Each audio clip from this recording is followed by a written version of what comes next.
మనం ఇప్పుడు తీసుకుంటున్న ఫుడ్లో ప్రతి దానిలో కూడా కార్బ్స్ అనేవి చాలా ఎక్కువైపోయాయి. అది లేకుండా అంటే అసలు ఇంకా ఫుడ్ అనేదే కష్టం అన్న థాట్లో అందరం కామన్గా పీపుల్ అలా ఉండిపోతూ ఉన్నారు. సో ఫాస్టింగ్ మనం చెప్పుకున్నట్లుగా వీక్లీ వన్సో లేకపోతే 2 వారాలకు ఒకసారో లేకపోతే మంత్లీ వన్స్ అనేది చేస్తూ ఉంటే చాలా మంచిది అంటూ ఉన్నారు. బట్ ఈ కార్బ్స్తో బాగా అలవాటు అయిపోయాయి. మనకి బేసిక్గా సౌత్ ఇండియన్స్ లేదంటే ఇండియన్స్ ఎవరికైనా కానీ రైస్తో తింటే కానీ ఆ సాటిస్ఫాక్షన్ అనేది ఉండదు. ఫుడ్ తీసుకుంటే ఓకే కడుపు నిండిన ఫీలింగ్ అనేది వస్తూ ఉంటుంది.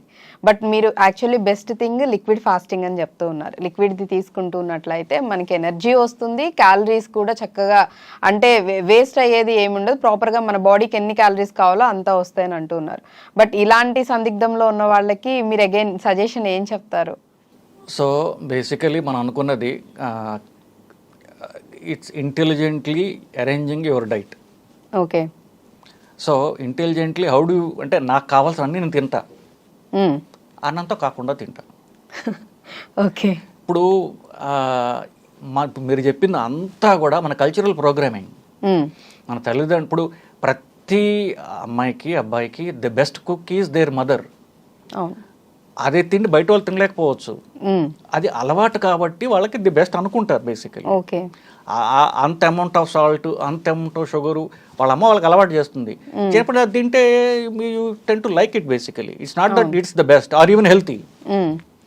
సో మన సౌత్ ఇండియాలో ఎక్కడైతే మన real south India, Karnataka, Andhra కింద అంతా కూడా పుట్టిన సంవత్సరానికి అన్నం అలవాటు చేసేసారు అందరికీ. అన్నప్రాసనాన్ని పేరు పెట్టి దాని ఫంక్షన్ సెలబ్రేట్ చేసి వాళ్ళకి అన్నం అలవాటు చేసేసాడు.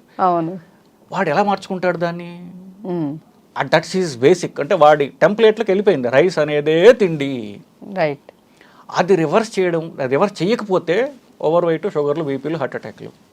So you have to reverse it. In fact India is the diabetes capital of the world. అత్యధికమైనటువంటి షుగర్ వ్యాధిగ్రస్తులు ఎక్కువగా భారతదేశంలో ఉన్నారు. షుగర్ అంటే ఒక 10 జబ్బులు ఉంటాయి దాని షుగర్ ద్వారా వచ్చేవి. కిడ్నీ, గుండె, కన్ను, ఇక కాళ్ళు తీసేయడాలు, ఇక రకరకాల జబ్బులు కదా.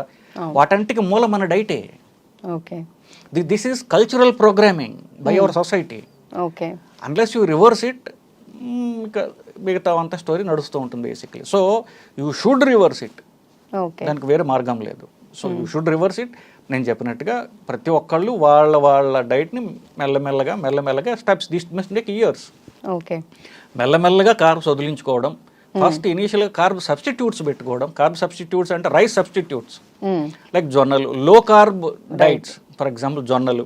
నేను యాక్చువల్లీ అదే అర్థం అంటే చాలా వరకు కూడా జొన్న రొట్టెలు తినడం, ఇవి రాగి దోశలు లాంటివి ఇట్లా కూడా వేసుకుంటూ ఉన్నారు. బట్ అగైన్ రైస్తో కాకుండా విడిగా చేసుకునేలాగా. అండ్ అలాగే కొర్రలు ఇప్పుడు బాగా మళ్ళీ అగైన్ చాలా వరకు కూడా అందరూ ఈ కొర్రలు ఇవన్నీ తీసుకోవడం అనేది, రైస్ అవాయిడ్ చేసి తీసుకోవడం అనేది చేస్తూ ఉన్నారు. సో ఇవి హెల్ప్ అవుతాయి అంటారు? ఇవన్నీ రైస్ సబ్స్టిట్యూట్స్ అండి. సో రైస్ ఇవి కూడా తినకపోతే ఇంకా క్యాలరీస్ తగ్గుతాయి. ముందు రైస్ అలవాటు నేను వదిలించుకుందాం అనుకుంటున్నాను అనుకునే వాళ్ళకి ఇవి next step. Right. But this is not the ultimate. So ఇక్కడ నుంచే మీరు మెల్లమెల్లగా దాంట్లో కూడా లో కార్బ్, హై ప్రోటీన్ దానికి వెళ్ళగలిగితే ఇట్ ఈస్ హెల్ప్ఫుల్. పిల్లలకి అనుకోండి, పిల్లలకి దే నీడ్ గ్రోత్ కావాల్సిన కార్బ్స్ కాదు, గ్రోత్ కావాల్సిన ప్రోటీన్. మీరు పిల్లలకి కూడా ఇప్పుడు నేనంటే ఒక ఆవిడ నా మీద యుద్ధానికి వచ్చింది, నా మీద జాలిపడిపోయింది. ఇలా చెప్తారేంటి మరి పిల్లలకి ఎట్లాగా, పిల్లలకు కూడా మీలాంటి డైట్సే పెడతారా మీరు, ఈ టైప్లో వచ్చింది. పిల్లలకు కావాల్సింది ప్రోటీన్. పిల్లలు ఎదుగుదలకు కావాల్సిన వాళ్ళకి ప్రోటీన్, కార్బ్స్ కాదు. కార్బ్స్ వల్ల వాళ్ళకి ఫ్యాట్ అవుతారు. సో వాళ్ళకి ప్రోటీన్ కావాల్సింది మనం ప్రోటీన్ ఫుడ్ పెట్టాలి. రైస్ తగ్గించి ప్రోటీన్స్ ఉన్నట్టు శాతం పెంచాలి వాళ్ళకి. మేము ఈ నమ్మకాల బట్టి వెజిటేరియన్, నాన్ వెజిటేరియన్ అన్నిట్లోనూ ప్రోటీన్ ఉన్నటువంటి ఫుడ్స్ ఉన్నాయి.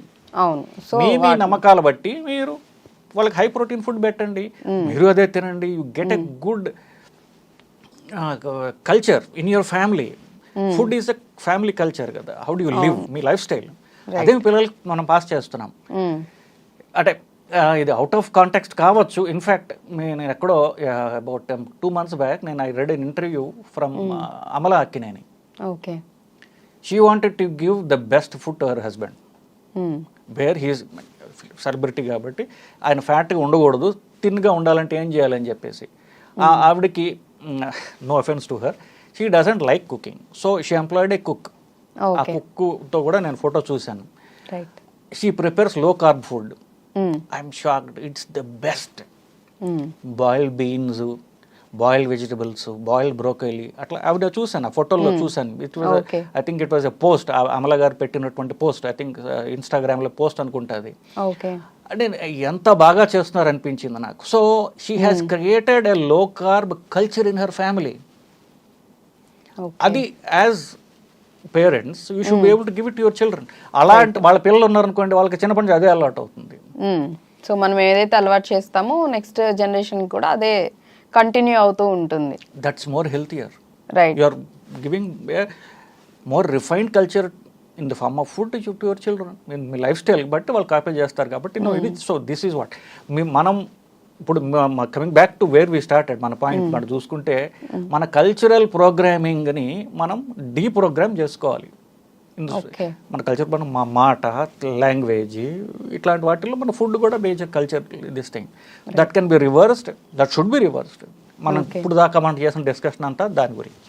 రైట్. సో డైట్ అనేది అంటే ఫాస్టింగ్ ఎలా చేస్తే ఫాస్టింగ్ మంచిది అండ్ ఏ విధంగా చేయాలి, ఏమేమి తీసుకోవాలి, ఇమీడియట్గా చేంజెస్ అనేది రాకపోయినా కానీ కొంచెం స్టెప్ బై స్టెప్ ఏవేవి మనం స్టార్ట్ చేస్తే మంచిదని కూడా చెప్తున్నారు. సో కమింగ్ టు మన టాపిక్లోకి వచ్చినట్లయితే కనుక హార్ట్ అటాక్ మీరు అన్నట్లుగానంటే చాలా వరకు ఈ షుగర్ ఉన్న వాళ్ళకి అండ్ అలాగే బీపీ ఉన్న వాళ్ళకి ఆల్మోస్ట్ ప్రతి ఒక్కరికి కూడా ఈ ఇష్యూస్ ఏదో ఒక హెల్త్ ఇష్యూ అనేది కనెక్ట్ అయి ఉంటూనే ఉంది.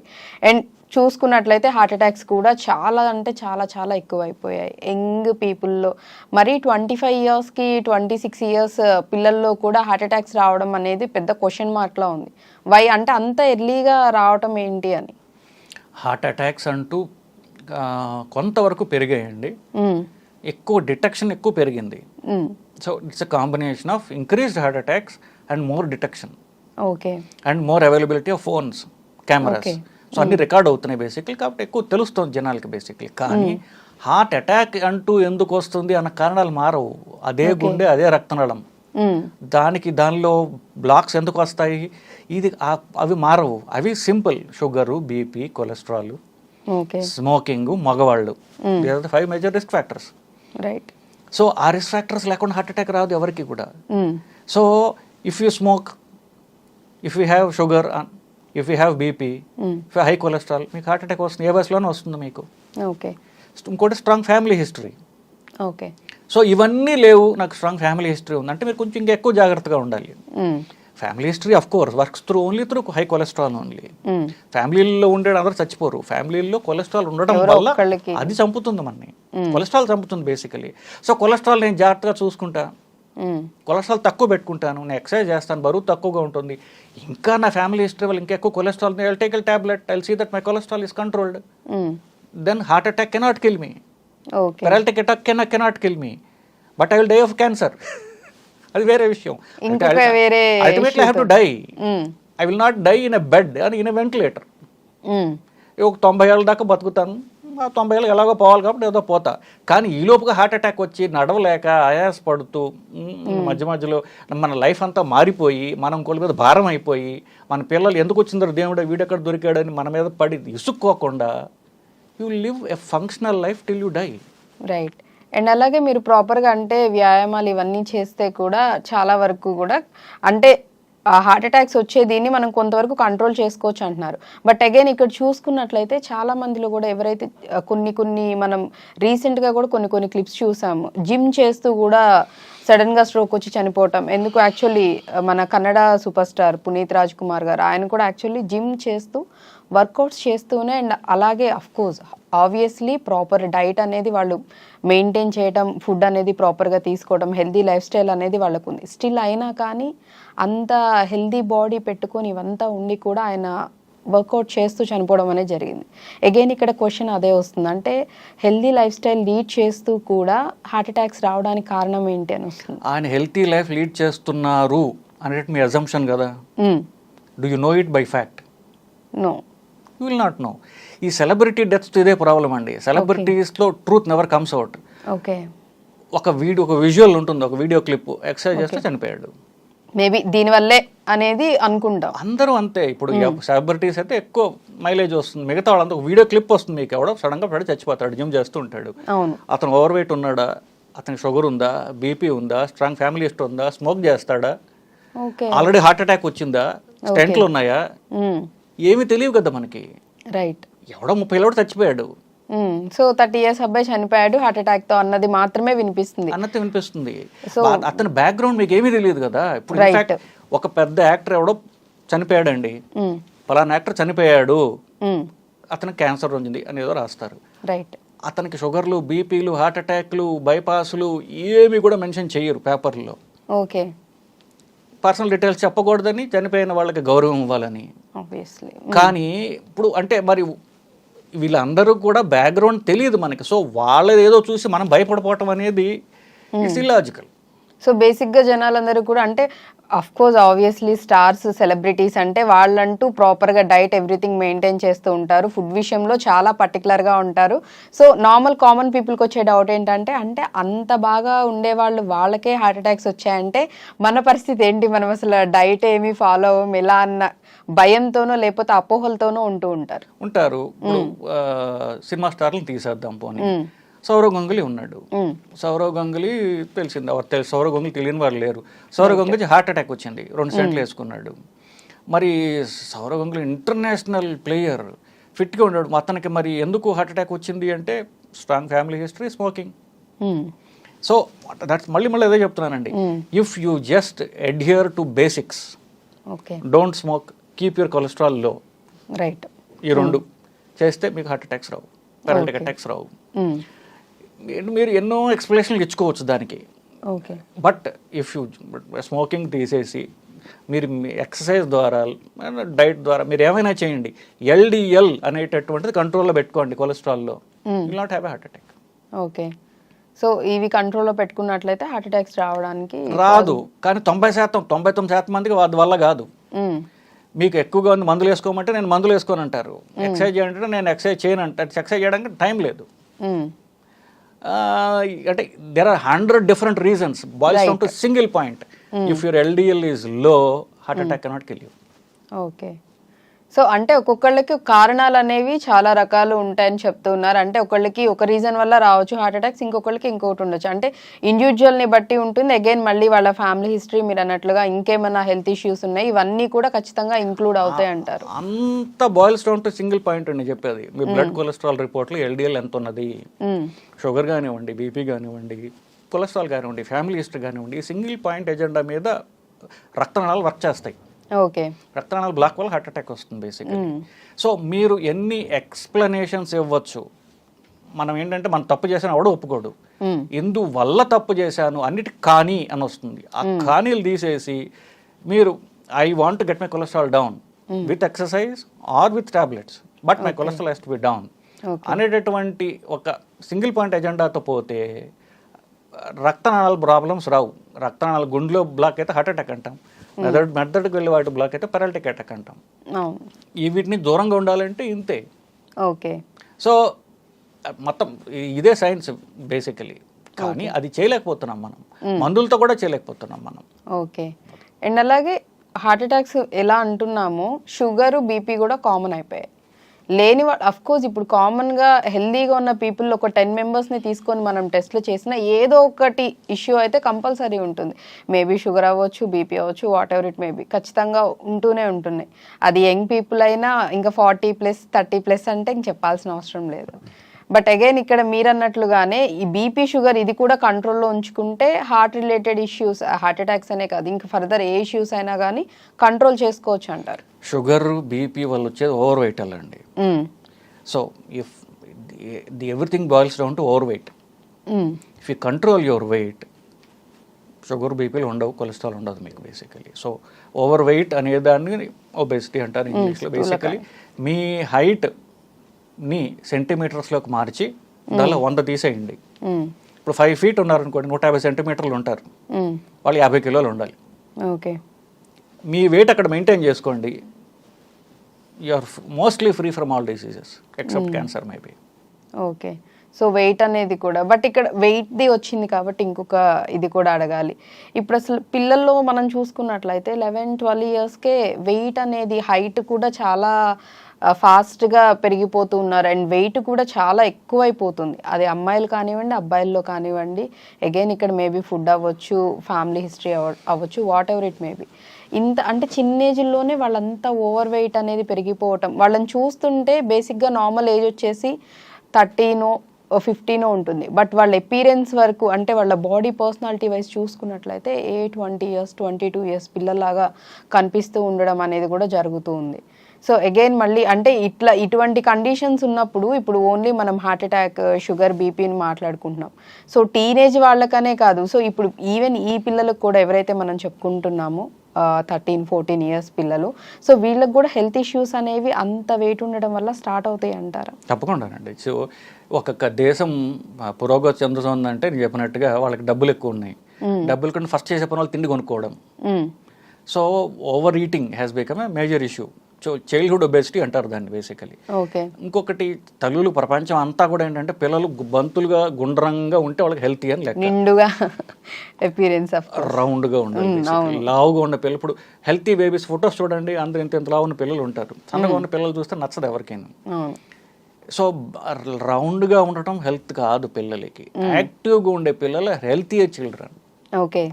సో అక్కడ ఓవర్ ఫీడింగ్ అనేది చాలా కామన్ పిల్లల్లో.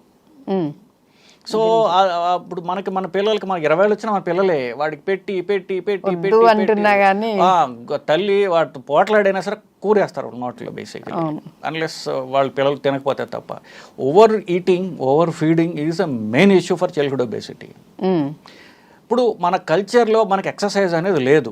ఏ తల్లి అయినా నువ్వు బాగా చదువుకోరా అని చెప్తున్న పిల్లాడిని ఇంకో గంట ఎక్కువ ఉంటే ట్యూషన్ పెడతారు, కానీ ఒక గంట జిమ్కి పంపిద్దామో, స్విమ్మింగ్ పంపిద్దామో, లేకపోతే యాక్టివిటీస్ చేయిద్దామన్న దీనిలో ఇప్పుడు లేరు, అస్సలు లేదు. ఇప్పుడు మీరు ఏ చైతన్యానో లేకపోతే నారాయణలో ఉన్న ఎగబడే పిల్లలు మిగతా స్పోర్ట్స్ స్కూల్స్కి వాటికి వెళ్ళరు కదా. It's not glamorous in your culture basic. మనకి అకాడమిక్ సక్సెస్ తప్ప స్పోర్ట్స్ అనేది ఇంకా అందుకోలేదు మనకి పూర్తిగా. రైట్.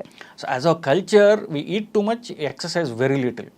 మన పిల్లలకి అదే నేర్పుతున్నాం కదా, వాళ్ళు అలాగే ఉంటారు basically. Okay. So they are fatter, not healthier. Okay. So అలాగా so this is how we're producing our. దానివల్ల పిల్లలు అలా తయారవుతారు. మన బిలీఫ్ సిస్టమ్ పిల్లలు ఏముందని మనం ఎలా చెప్తా అవుతారు. సో వాళ్ళు వెనకపోయినా మనం కూరేస్తాం బేసికలీ. సో మనం అలా తయారు చేస్తాం మన నెక్స్ట్ జనరేషన్. రైట్. సో అంటే పెట్టే దానిలో కూడా డాక్టర్ చెప్తున్నట్లు ఏది పెడుతున్నాము వాళ్ళకి, వాళ్ళ హెల్త్కి అది యూజ్ అవుతుందా లేదా, లేకపోతే ఎక్సెస్గా పెడుతున్నాం అనేది కూడా మనం చూసుకొని ఫీడ్ చేయాలని చెప్తూ ఉన్నారు. రైట్. అండ్ అలాగే మనం హార్ట్ అటాక్స్ దీని గురించి చూసుకున్నట్లయితే కనుక చాలా మందికి ఏంటంటే గ్యాస్ట్రిక్ ప్రాబ్లమ్కి హార్ట్ అటాక్కి, అంటే హార్ట్ అటాక్ వచ్చినప్పుడు వచ్చే పెయిన్కి గ్యాస్ట్రిక్ ప్రాబ్లమ్కి డిఫరెన్స్ అనేది తెలియదు. యాక్చువల్లీ తెలియక చాలామంది హార్ట్ అటాక్, స్ట్రోక్ అలా వచ్చినప్పుడు గ్యాస్ట్రిక్ టాబ్లెట్స్ వేసుకుంటూ ఉంటారు. సో ఆ డిఫరెన్స్ అనేది మనం ఎలా తెలుసుకోవచ్చు? ఒక పర్సన్ ఇప్పుడు ఎఫెక్ట్ అయ్యాడు, సో అది గ్యాస్ట్రిక్ పెయినా లేకపోతే హార్ట్ రిలేటెడ్ పెయినా అనేది ఎలా తెలుసుకోవచ్చు? మొదటగా హార్ట్ అటాక్ రావడానికి కొన్ని కారణాలు ఉంటాయి. ఓకే. షుగర్, బీపీ ఉండడం, స్మోక్ చేయడం, అది కొలెస్ట్రాల్ ఉండడం, ఫ్యామిలీ హిస్టరీ ఉండడం, ఇలాంటి ఉన్న వాళ్ళకి హార్ట్ అటాక్ వచ్చే అవకాశం ఎక్కువ ఉంటుంది. ఎస్పెషల్లీ షుగర్ ఉన్న వాళ్ళకి ఇది ప్రాబ్లం, సీరియస్ ప్రాబ్లం. ఎందువల్లంటే వాళ్ళకి అసలు హార్ట్ అటాక్ వచ్చినట్టు నొప్పి కూడా ఉండకపోవచ్చు, సైలెంట్ హార్ట్ అటాక్స్ అంటారు. కానీ పూర్తిగా సైలెంట్గా ఉండదు, నొప్పి కాదు కానీ ఇంకేదో వస్తుంది వాళ్ళకి. మీరు చెప్పినట్టుగా చెస్ట్లో బర్నింగ్ లాగా ఉండడం, కాస్త నొప్పి అనుకోరు వాళ్ళు, లేకపోతే జస్ట్ ఆయాసం లాగా రావడం, సిమ్టమ్స్, కళ్ళు తిరగడం లేదు అనుకుంటారు వాళ్ళు. సో వీళ్ళకి ఎక్కువగా ఇది సీరియస్ ప్రాబ్లం అవుతుంది. ఒకవేళ డయాబెటిక్, ఆల్కహాలిక్ అనుకోండి, నేను ఆల్కహాల్ తాగాని ఇది దానివల్లే వచ్చింది, ఇట్లా చాలా అజంప్షన్స్ ఉంటాయి దేని. బట్ బేసికలీ ఏ ఛాతీ సెంటర్ భాగంలో నొప్పి వస్తే కనుక అది గ్యాస్ట్రిక్ కావచ్చు, హార్ట్ అటాక్ కూడా కావచ్చు, రెండు క్లోజ్గా ఉంటాయి. ఓకే. ప్రజెంటేషన్ అది నడిస్తే పెరుగుతోందా, లేకపోతే ఈ పెయిన్ తోటి మీకు చెమటలు పట్టేస్తున్నాయా అంటే మోస్ట్లీ అది హార్ట్ రిలేటెడ్. ఓకే. ఎడం భుజకపోవడం అనేది సెకండరీ. ఎడం వైపు లాగేస్తుందని చెప్తూ ఉంటారు, అది సెకండరీ, ఇంపార్టెంట్ కాదు. మీకు ఛాతీలో నొప్పి వస్తుంది, నొప్పితో పాటుగా మీకు చెమటలు పట్టుతున్నాయి, మీరు నడుస్తుంటే పెరుగుతోంది, లేదా పని చేస్తే పెరుగుతోంది, మెట్లు ఎక్కుతుంటే పెరుగుతోంది. సో మీరు ఏ యాక్టివిటీ చేసినా పెయిన్ అనేది ఇంకా ఎక్కువ అవుతుంది అంటే హార్ట్ రిలేటెడ్. మీరు తిన్నారు, అప్పుడు పెరగచ్చు, తగ్గచ్చు. ఫుడ్ తో చేంజ్ ఉంటే అది గ్యాస్ రిలేటెడ్. ఓకే. ఫుడ్ ఏమైనా తీసుకున్నాక తగ్గింది అంటే కనుక గ్యాస్ట్రిక్ అన్నట్టు, లేదా పెరిగినా సరే. అంటే పొట్టలో అల్సర్ ఉందనుకోండి, తిండి తింటే కొంచెం పెరుగుతుంది. అట్లా ఫుడ్తో ఏమన్నా సరే చేంజ్ ఉంటే దానికి అది గ్యాస్ట్రిక్. ఓకే. సో, ఈ విధంగా అంటే డిఫరెన్షియేట్ చేసుకోవచ్చు. అది గ్యాస్ట్రికా లేకపోతే హార్ట్ రిలేటెడా అని. మోస్ట్‌లీ చాలామంది కూడా ఈ సందేహంతోనే గ్యాస్ట్రిక్ టాబ్లెట్స్ వేసుకొని డిలే చేసేసి ఇంట్లోనే పడుకోవటం, ఒక గ్యాస్ మాత్ర వేసుకొని నిద్రపోతే తగ్గిపోతుందన్న దీనిలో చాలామంది అలా ఉండేవాళ్ళు, చేస్తున్న వాళ్ళు లేకపోలేదు. అండ్ ఆ మూమెంట్, ఆ టైం కూడా ఎంత ఇంపార్టెంట్ అంటారు ఇఫ్ ఇన్ కేస్ అది హార్ట్ అటాక్ అయ్యుంటే? సో మొదట ఇప్పుడు మనం చెప్పింది వాళ్ళకి నాలెడ్జ్ కోసం చెప్పినప్పటికీ వాళ్ళు మొదట చేయాల్సిన ఫస్ట్ ఈసీజీ తీయించుకోవడం. ఓకే. ఈసీజీ అన్ని చోట్ల ఉంది, ఇట్స్ చీప్. ప్లస్ ఈ రోజుల్లో దాన్ని వాట్సాప్లో మీరు ఎక్కడ కావాలంటే అక్కడికి ఏ డాక్టర్ కానీ డాక్టర్ పంపించి ఒపీనియన్ తీసుకోవచ్చు మీరు. ఎంత బిజీ డాక్టర్ అయినా సరే ఎమర్జెన్సీ అంటే వెంటనే చెప్తారు మీకు అది, ఎందుకంటే కెన్ బి లైఫ్ థ్రెటనింగ్ కాబట్టి. సో మీరు ఈ మనం జరిగిన మీమాంస మీద టైం వేస్ట్ చేయకుండా మీరు గ్యాస్ట్రిక్ అనుకున్న, అది పోనీ హార్ట్ అటాక్ అనుకున్న, మొదట తీయించాల్సింది ఈసీజీ తీసేస్తే ఆ డౌట్ తీరిపోతుంది. బేసిక్లీ ఈసీజీలో ఏమాత్రం తేడాలు ఉన్నా కూడా వెంటనే అదే గుండె ప్రాబ్లం అనుకుని హాస్పిటల్లో ఉండడం మీకు సేఫర్. ఓకే. సో అది గ్యాస్ట్రిక్ అంటే మరీ మంచిది. బట్ మీరు ఈసీజీలో మార్పులు ఉంటే ఇమీడియట్గా హాస్పిటల్ అడ్మిట్ అయ్యారనుకోండి, మీరు తీవ్రమైన కాంప్లికేషన్ రాకుండా డాక్టర్లు చూసుకుంటారు మిమ్మల్ని. ఓకే. సో బెటర్ అంటే యాక్చువల్లీ మీకు అది గ్యాస్ట్రిక్ అయినా లేకపోతే హార్ట్ రిలేటెడ్ అనేది మనం ఒకవేళ నిర్ధారణ చేసుకోలేని సిచ్యువేషన్ ఉంటే కనుక ఇమీడియట్గా మనం ఈసీజీ తీయించుకొని డాక్టర్ని కన్సల్ట్ అవ్వడం, డాక్టర్ దగ్గరికి వెళ్ళడం అనేది చాలా మంచిదని చెప్తూ ఉన్నారు. మోస్ట్ ఇంపార్టెంట్ థింగ్ అండి. ఎందుకంటే చాలా మంది ఇలా కూడా జరుగుతున్నాయి డాక్టర్ గారు, కొంతమంది హార్ట్ రిలేటెడ్ అనుకొని వెళ్ళినా ఈ టైం స్పాన్ నేను ఏదైతే అన్నానో ఆ టైం అనేది డిలే అవ్వడం వల్ల కొంతమంది హాస్పిటల్కి వెళ్లే లోపు లేకపోతే వెళ్ళిన వెంటనే కూడా చనిపోయిన వాళ్ళు కూడా చాలా మంది లేకపోలేదు. సో అంటే డిలే చేయొద్దు, యాక్చువల్లీ ఆ టైంని మాత్రం అసలు నెగ్లెక్ట్ చేయొద్దు, డిలే చేయొద్దు. ఇమీడియట్గా మాత్రం హాస్పిటల్కి వెళ్ళి చూపించుకోవడం, చెకప్స్ చేయించుకోవడం మంచిది అని అంటారు. అండ్ అలాగే అంటే బేసిక్గా ఓన్లీ ఈసీజీ ఒక్కటేనా, ఇంకేమన్నా అంటే బిఫోర్గానే మీరు ఇందాక చెప్పారు ఫ్యామిలీ హిస్టరీలో కూడా ఎవరికన్నా ఒకవేళ ఉండి లైక్ అంటే ఫాదర్కు 4 ఫాదర్స్కు ఎవరికన్నా ఉండి కొంచెం వీళ్ళు బిఫోర్గానే అంటే రాకుండా జాగ్రత్తలు తీసుకోవాలి అనుకునే వాళ్ళు కనుక ఎటువంటి టెస్ట్లు ఏ ఏజ్ నుంచి రెగ్యులర్గా ఎప్పుడెప్పుడు చేయించుకుంటే మంచిదంటారు? అంటే ఇండియాలో అంత టైట్ గైడ్ లైన్స్ లేకపోయినప్పటికీ అమెరికన్ హార్ట్ అసోసియేషన్ అని ఒకటి ఉంది, American college of cardiology, ACC లేకపోతే ఏహెచ్ఏ అంటారు దాన్ని. వాళ్ళు ఇచ్చిన గైడ్ లైన్స్ ప్రకారం అమెరికన్ సిటిజన్స్కి but applies to every one. 18 ఏళ్ళు దాటినటువంటి అడల్ట్స్ కదా అందరూ కూడా సంవత్సరానికి ఒకసారైనా వాళ్ళ కొలెస్ట్రాల్ పరీక్ష చేయించుకోవాలి. ఫాస్టింగ్ లిపిడ్ ప్రొఫైల్ అంటారు. సో దాంతో మనకి చాలా వరకు తెలిసిపోతుంది మనకి మన లైఫ్ స్టైల్ ఎలా ఉంది, రిస్క్ ఫ్యాక్టర్స్ ఎలా ఉన్నాయి. సో దానిలో ప్రాబ్లం ఉంటే తర్వాత పరీక్షలు చేస్తారు, ఈసీజీ తర్వాత TNT equal what ever. But cholesterol పరీక్ష, ఫాస్టింగ్ లిపిడ్ ప్రొఫైల్, కొలెస్ట్రాల్ కాదు ఫాస్టింగ్ లిపిడ్ ప్రొఫైల్ అనేది ఆల్మోస్ట్ మొత్తం పాపులేషన్ అంతా కూడా అడల్ట్స్ అందరూ కూడా కనీసం సంవత్సరానికి ఒకసారైనా చేసుకోవడం అనేది అవసరం అండి. ఓకే. సో ఇవి ఫాలో అవ్వాలి. అండ్ ఇంకొంతమందిలో ఉన్న సందేహం ఏంటంటే కొంతమందికి హార్ట్ రిలేటెడ్ ఇష్యూస్ వస్తుంది, వాళ్ళకి స్టంట్ వేయడం జరుగుతూ ఉంటుంది. బట్ కానీ కొంతమందిలో అంటే రేర్గా మళ్ళీ అగైన్ స్ట్రోక్ రావచ్చు అంటారా? మళ్ళీ ఏమైనా హార్ట్ రిలేటెడ్ ఇష్యూస్ ఇంకేమైనా వచ్చే అవకాశాలు ఉన్నాయి? ఒకవేళ ఉంటే ఎంత శాతం ఉంటుంది? ఎటువంటి కేర్ తీసుకోవాలనే డౌట్స్ కూడా ఉన్నాయి, ఏం చెప్తారు? సో ఇండియన్ స్టాటిస్టిక్స్ ప్రకారం ఒకసారి హార్ట్ అటాక్ వచ్చిన వాళ్ళలో 40% మందికి మళ్ళీ వస్తుంది. ఓకే. 40%. కానీ హార్ట్ అటాక్ ఒకసారి ఎందువల్ల వస్తుందో మళ్ళీ మళ్ళీ అందుకే వస్తుంది. అంటే ఇందాక అనుకున్నట్టుగా షుగర్, బీపీ, కొలెస్ట్రాల్, స్మోకింగ్ ఇవి కంట్రోల్ చేయకపోతే ఎన్నిసార్లైనా హార్ట్ అటాక్లు వస్తాయి. సో మనం మారట్లేదు అనమాట బేసికలీ. నేను సిగరెట్ ఆపను, హార్ట్ అటాక్ వస్తే వచ్చిన పోతా, చాలా కామన్ యాటిట్యూడ్. నేను సిగరెట్ ఆపలేను, నేను మందులు వేసుకోను, ఎక్సర్సైజ్ చేయలేను, ఏదో చేద్దాం అంటే నేను చేయలేను అంటే షుగర్ తగ్గదు, మరి హార్ట్ అటాక్ వస్తుంది కదా. సో బేసికలీ మనుషులు మారరు, మారని వాళ్ళు పోతారు, మరి రెండో హార్ట్ అటాక్ వస్తుంది, మారిన వాళ్ళు బతుకుతారు. హార్ట్ అటాక్ నుంచి వాళ్ళు కాపాడుకోగలరు. హార్ట్ అటాక్ వచ్చినా కూడా మనుషులు మారరా అని మీకు అనుమానం రావచ్చు. చాలా మంది మారరండి. ఎందుకంటే మన ఈ లైఫ్ స్టైల్, ముఖ్యంగా లైఫ్ స్టైలే, వాళ్ళ నమ్మకాలు, వాళ్ళ లైఫ్ స్టైల్ ఎంత గట్టిగా వాళ్ళ లైఫ్ నడిపిస్తాయంటే ఆ గ్రిప్ నుంచి వాళ్ళు బయటకు రాలేరు. వాళ్ళ తిండి హ్యాబిట్స్, తిండి, అన్నం తినడం, ఎక్సర్సైజ్ లేకపోవడం, మందులు సరిగ్గా వేసుకోవడం, ఇవి ఈ 3 పాయింట్స్ని మనుషులకు అలవాటు చేయడం చాలా కష్టం అండి. సో దానివల్ల మళ్ళీ మళ్ళీ మళ్ళీ మళ్ళీ హార్ట్ అటాక్లు వస్తుంటాయి. ఇప్పుడు మందులు వేసుకోవాలి అనుకుందాం, ఇప్పుడు ఒక భర్త ఉంటాడు, ఆయన హార్ట్ అటాక్ వస్తుంది, మందులు ఎందుకు వేసుకోలేదు అంటే మా ఆవిడ ఇవ్వలేదు అంటాడు.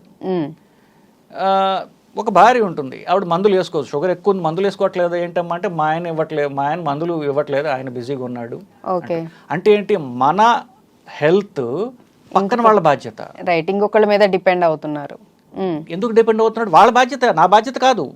మందులు వేసుకోవటం నా బాధ్యత కాదు, ఆవిడ బాధ్యత లేదా వాడి బాధ్యత. సో ఫ్యామిలీలో ఎవరో ఒకళ్ళ రెస్పాన్సిబిలిటీ తీసుకొని వాళ్ళే మన వెనక ఉండి అలారం లాగా చెప్తూ వేస్తూ ఉంటే వీళ్ళు వేసుకోవడం అనేది ఉంటుంది. అది ట్రాజడీ కదా. మన ఆరోగ్యం మన బాధ్యత, మన పక్కల మీద వాళ్ళ మీద బరువు కాకుండా ఉండాలి. ఎందుకంటే ఫ్యామిలీలో ఒకళ్ళు సిక్ అయితే ఫ్యామిలీ మొత్తం ఎఫెక్ట్ అవుతుంది. భార్య భర్తలు డెఫినెట్గా ఎఫెక్ట్ అవుతారు, పిల్లలు ఎఫెక్ట్ అవుతారు, మన పై వాళ్ళు ఉంటే వాళ్ళని అందరూ ఎఫెక్ట్ అవుతారు. సో మనం ఆరోగ్యంగా లేకపోవడం వల్ల మన ఫ్యామిలీని ఇంతమంది దెబ్బతీస్తున్నాము అన్న బాధ్యత లేని థాట్ ప్రాసెస్ ఇదంతా కూడా. Okay, so your health is absolutely your and yours only responsibility. నేను మందులు వేసుకోవడం, నా షుగర్ పరీక్ష చేసుకోవడం, నా ఎక్సర్సైజ్ నేను చేయడం, అది నా బాధ్యత కదా. ఓకే, ఎందుకు నా బాధ్యత నేను నిర్వర్తిస్తే నేను హెల్తీగా ఉంటే నా ఫ్యామిలీ హెల్తీగా ఉంటుంది. నేను మంచం ఎక్కితే మొత్తం అందరూ డిస్టర్బ్ అవుతారు. ఆ ఫ్యామిలీ రిసోర్సెస్ అంతా నేను ఎక్కడైనా తినేస్తా, నా హాస్పిటల్ బిల్స్కి కానివ్వండి అంతా కూడా. వాళ్ళ పనులు ఆపుకొని నా చుట్టూ తిరగాలి వాళ్ళు. ఇంత కష్టం కలిగిస్తున్నాను కదా, నేను నా బాధ్యత నెరవేర్చకపోతే. సో సెల్ఫ్ మనకి ఉండాలి, మన హెల్త్ మీద కానీ మన ఆరోగ్యం మీద ఫస్ట్ మనకి మనమే కేర్ తీసుకోవాలి. సో ఒకళ్ళ మీద డిపెండెంట్ కన్నా కూడా బేసిక్గా మనమే చూసుకోవాలని చెప్తూ ఉన్నారు. యాక్చువల్లీ డాక్టర్ గారు చెప్పింది 110% నిజం. చాలా మంది చేస్తున్న మిస్టేక్స్ కూడా ఇవే. ఫస్ట్ మనం కొంచెం కేర్ తీసుకుంటూ ఉంటే పక్కన వాళ్ళు కూడా చేస్తూ ఉన్నా బాగుంటుంది. అసలు మనం పట్టించుకోకుండా ఉన్నట్లయితే ఆబ్వియస్లీ.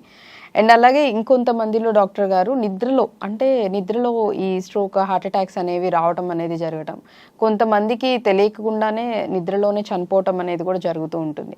బట్ అగైన్ మళ్ళీ ఫ్యామిలీ మెంబర్స్ అంటారు మా ఫ్యామిలీలో ఎవరికీ లేదు, అలా సడన్గా నిద్రలో అసలు నైట్ కూడా ఎటువంటి ఇబ్బంది అని కానీ బాధ అని కానీ చెప్పలేదు, బట్ మార్నింగ్ చూసేసరికి చనిపోయాడు, కనుక్కుంటే హార్ట్ అటాక్ అని చెప్పారని అంటూ ఉంటారు. బట్ అంటే బేసిక్గా మనకి ఏదైనా ఇష్యూ, హెల్త్ ప్రాబ్లం ఉందంటే బిఫోర్గానే మన బాడీ కొన్ని సైన్స్ అనేవి అలర్ట్ అలారం లాగా చెప్తూ ఉంటుంది. బట్ ఈ సైలెంట్ హార్ట్ అటాక్స్లో అటువంటిది ఏది ఉండదంటారా? సైలెంట్ హార్ట్ అటాక్స్ వేరమ్మా, నైట్ చనిపోవడం వేరు. నైట్ చనిపోయేది ఎక్కువ యంగ్ మేల్స్లో ఉంటుంది. యంగ్ మేల్స్లో ఉంటుంది, అది ఫ్యామిలీలో వస్తుంది. అది ఒక హార్ట్లో దాన్ని సడన్ కార్డియాక్ డెత్ అంటారు. అవి కొన్ని జెనెటిక్గా వచ్చేటటువంటి రిస్క్ ఫ్యాక్టర్స్ వల్ల అలాగ వస్తుంది. జెనెటికల్గా కూడా. సో ఎవరి ఫ్యామిలీలో అయినా సరే యంగ్ మేల్స్ అంటే మగవాళ్ళు ఎవరైనా 50 ఏళ్ళ కంటే తక్కువ వయసులో ఇద్దరికంటే ఎవరైనా చనిపోయి ఉంటే గనక అది మనకి స్ట్రాంగ్ రిస్క్ ఉన్నట్టే. సో మన పరీక్షలు చేయించుకోవాలి. యూజువల్లీ హార్ట్ అటాక్స్ ఉంటాయి. హార్ట్ అటాక్ లేకపోయినా కూడా హార్ట్ సడన్గా వేగంగా కొట్టుకోవడం అట్లాంటివన్నీ జరగచ్చు. అన్నీ ట్రీటబుల్లే. దానికి కూడా ఒక రకమైనటువంటి పేస్ మేకర్ పెడతాం. పెడితే అట్లాంటి వాటి కూడా మనం నివారించుకోవచ్చు. ఇంకొక పాయింట్ మీరు చెప్పింది, I totally agree with that. Heart పూర్తిగా అంటే before the ultimate thing occurs, దాని ముందు చిన్న వార్నింగ్లు ఇస్తుంది, అవి మనం ఇగ్నోర్ చేస్తాం. సో ముందు చేతులు నొప్పి రావచ్చు, ముందు హార్ట్ సంబంధించిన హార్ట్ అటాక్ లాగా రావచ్చు, సడన్ గా లేకపోతే హార్ట్ వేగంగా కొట్టుకుని కళ్ళు తిరిగినట్టుగా అనిపించవచ్చు, కళ్ళు తిరిగి పడిపోవచ్చు ఒక్కొక్కసారి. అప్పుడు డాక్టర్ దగ్గరికి వెళ్ళరు, దాన్ని ఇగ్నోర్ చేస్తారు. నా వయసు 30-35, నాకు హార్ట్ అటాక్లు ఏంటి అని ఒక నిర్లక్ష్యమైన యాటిట్యూడ్లో ఉంటారు. అది రెండోసారి వస్తుంది, ప్రాణం పోతుంది. సో ఇనీషియల్గా మనకి రిస్క్ ఫ్యాక్టర్స్ ఉన్నాయా అంటే మనం జాగ్రత్తగా ఉండాలి. ఆ జాగ్రత్తగా ఉండే భాగంలో మీకు చిన్న చిన్న ఇట్లాంటివి ప్రాబ్లమ్స్ వచ్చినప్పుడు డాక్టర్ని కలిసి ఒకసారి చూపించుకోవటం తప్పలేదు. కొంచెం అంటే ఏదైనా సిమ్టమ్స్ లైట్గా కనిపించినా కానీ ఇమీడియట్గా డాక్టర్ దగ్గరికి వెళ్ళి చూపించుకున్నట్లయితే తెలుస్తుందని అంటూ ఉన్నారు. అండ్ ఇంకొకటి కూడా డాక్టర్ గారు ఇంకొన్ని కేసెస్లో చూసింది, హార్ట్ అటాక్ వచ్చిన వాళ్ళు లేకపోతే స్ట్రోక్ వచ్చిన వాళ్ళలో ఇమీడియట్గా లెఫ్ట్ సైడ్ కానీ రైట్ సైడ్ కానీ ప్యారలైజ్ అయిపోవడం అనేది కొన్ని కేసెస్లో చూస్తూ ఉంటాం. అగైన్ అంటే అలా ఎందుకు జరుగుతూ ఉంటుంది? కొంతమందిలో నార్మల్గా హార్ట్ అటాక్స్ వస్తున్నాయి, వాళ్ళు వెళ్ళి ట్రీట్మెంట్ చేయించుకుంటారు. బట్ ఈ కేసెస్లో అంటే ప్యారలైజ్ అవ్వడానికి కూడా రీజన్ ఏంటంటారు? అది చాలా రేర్ తల్లి, యూజువల్గా జరగదు. బట్ కొన్ని జరిగిన కేసెస్ కూడా కామన్, అంటే కామన్ కాదు కానీ ఉన్నాయి. ఎందుకంటే రెండు డిఫరెంట్ సిస్టమ్స్. అంటే ఏ అటాక్ అంటే ఆ అవయవానికి సప్లై చేసే రక్తనాళం బ్లాక్ అవ్వడం, Okay. హార్ట్లో బ్లాక్ అయితే హార్ట్ అటాక్ అంటాం, మెదడులో బ్లాక్ అయితే పెరాలిటిక్ అటాక్ అంటాం. ఓకే, బట్ రెండు ఎట్ ఎ టైం జరుగుతాయి. ఒక్కొక్కసారి ఏమవుతుందంటే హార్ట్ అటాక్ అంటూ బేసిక్గా వస్తుంది. అటాక్ వల్ల రక్తనాళం గుండె లోపల రక్తం గడ్డగట్టేస్తుంది, అది మెదడుకు పోయి అది దాన్ని బ్లాక్ చేస్తుంది. అంటే ప్రైమరీ హార్ట్ అటాక్ వచ్చి దానివల్ల పెరాలిటిక్ అటాక్ రావడం. ఓకే, ఇలా జరుగుతుంటాయి. ఇవి డెఫినెట్గా ఇది జరుగుతుంది. బట్ ఈ రెండు డిఫరెంట్ సిస్టమ్స్ బేసికలీ, ఏదో పెరాలిటిక్ అటాక్ అని వస్తుంది, హార్ట్ అటాక్ అని వస్తుంది. ఒక్కొక్కసారి మాత్రం రెండు కలిసి వస్తుంది. ఓకే, రేర్గా మాత్రమే రెండు ఎట్ ఏ టైం రావడం అనేది జరుగుతూ ఉంటుంది. సో అంటే మనం చాలా వరకు కూడా రీజన్స్, కారణాలు ఇవన్నీ చెప్పుకుంటూ ఉన్నాం కాబట్టి, సో ఈవెన్ లక్షణాలు కూడా మీరు చెప్పడం జరిగింది. సో ట్రీట్మెంట్ వచ్చేసేసి ఫైనల్గా ఇప్పుడు అడ్వాన్స్డ్ ట్రీట్మెంట్స్, హార్ట్ రిలేటెడ్ ఇష్యూస్తో సఫర్ అయ్యే వాళ్ళకి ట్రీట్మెంట్స్ అనేవి ఏ విధంగా ఉన్నాయంటారు? అండ్ ఎందుకంటే చాలా మంది కూడా అడుగుతూ ఉంటారు, హార్ట్ రిలేటెడ్ ఇష్యూ ఉందంటే ఇమీడియట్గా స్టంట్ వేయించుకోండి అంటూ ఉంటున్నారు. కాబట్టి ఏ సిచ్యువేషన్స్లో స్టంట్ కానీ సర్జరీ కానీ రిక్వైర్మెంట్ ఉంటుంది, అన్ని రకాల హార్ట్ ఇష్యూస్కి అవసరమా అనే డైలమాలో ఉన్నారు. సో చెప్తారా? మొదటగా అందరూ తెలుసుకోవాల్సింది హార్ట్ అటాక్ని ఎర్లీగా గుర్తించడం. రైట్.